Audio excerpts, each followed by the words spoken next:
welcome back to another solo review from... Hey there, beer tubers, welcome back to another solo review from On the 10th for Maxwell Starr's beer review. Gonna take a look at a beer that came from Fonthill, Ontario, which is literally just down the road. Gonna take a look at Kame Kettle Beer Works Gedit D'FuKenya India Pale Ale. And it says on the back here that it's a juicy tropical fruit notes. Strike first with passion fruit and grapefruit, blah blah blah. Tasting notes. Immediately in tasting well, playful bitterness develops, blah blah blah. Gedit D'FuKenya is an easy drinking and refreshing IPA. I love the fact that they put in tasting notes right in the description on it. I hate reading them before I actually do a review. It says brewed by hand using water, malted barley, wheat, hops, and yeast. And I bought this yesterday. When I visited Kame Kettle Works, we stopped there with the Albino Rhino, and had a couple of pretzels. It was as we were making our way, as we were making our way back from Port Colborne. But yeah, this is like their New England style IPA, so I'm kind of excited to try this. I don't think I've had it before, and if I have, oh well. I'm reviewing it now anyway. So let's pour this in and see. Is it a New England or is it just a regular IPA? Doesn't look too bad. Looks really nice actually. Well, it is hazy. Not super hazy. It's not like turbid or anything. There's no flour in it for that I can see. Maybe there is. Who knows? Does it say wheat? It does say wheat. Could have flour in it.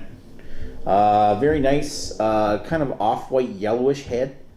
Very, not quite straw yellow, but skewing more towards amber.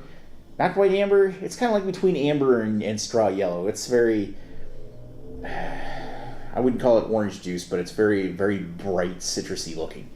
It does look very nice, and I love the fact that it's hazy. Okay, let's give it a whiff. Perhaps maybe I'm having this a little too cold. The smell is a bit muted. Off top of that, I'm getting citrus. Is kind of like a bit of white grapefruit, touch pine, maybe a little hint of tangerine, a bit of orange juice. Mixed in with that, it starts to get into a hint of a caramel note from the malt. A little touch sweet. Very nice smell. As it is evaporating here, the head's going away.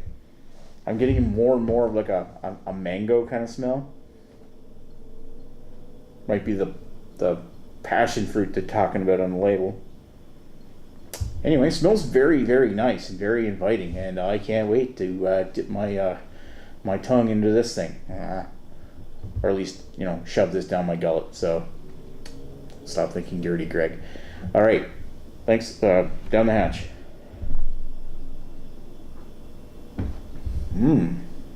Oh yeah.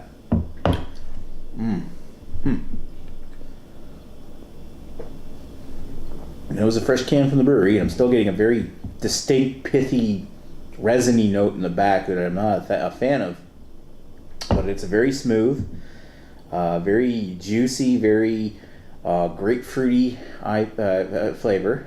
The juice quality is up front. It's quite dank. Not as dank as some of the stuff I had in Lewiston today, but this is it's reasonably dank with a nice grapefruit note.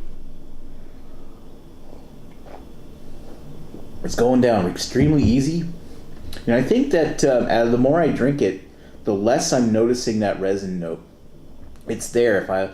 If I stop talking for a second, then I get more and more of the resin kind of drying out in my throat. A very like rind kind of zest, kind of like a pithiness. It's almost like a pithy party. A little pith on that. No, I like it. I'm not a huge fan of the resin notes. But I will say that it's exceptionally easy to drink, well crafted. But yeah, that's not bad at all. I've had better. When it comes to a New England style IPA, I would prefer to have less resin, more juice coming forward, maybe a touch sweeter. As is, that big resin note is kind of making it less enjoyable in the back. But I'm not going to sit here and say that it's a bad beer. No, I'm going to give that 3.5 out of 5. I do enjoy it. I'm glad I got a chance to try it. But at the same time, compared to all the other New England style IPAs that I've had out there, this trip, alone, I'm finding this kind of falling behind the pack. But still, very good beer, and I do recommend trying it. If you're at the Kame Kettle, this is a solid option. Anyway, thanks for watching Maxwell Starr's beer review of Gedit D'FuKenya India Pale Ale from Kame Kettle Beer Works in Fonthill, Ontario. If you see it, try it, pick it up. You'll probably like it if you're a fan of New England style IPAs, but keep in mind that it's not nearly as sweet and juicy as what you're probably used to. Anyway, thanks for watching. We'll talk to you folks later. Cheers.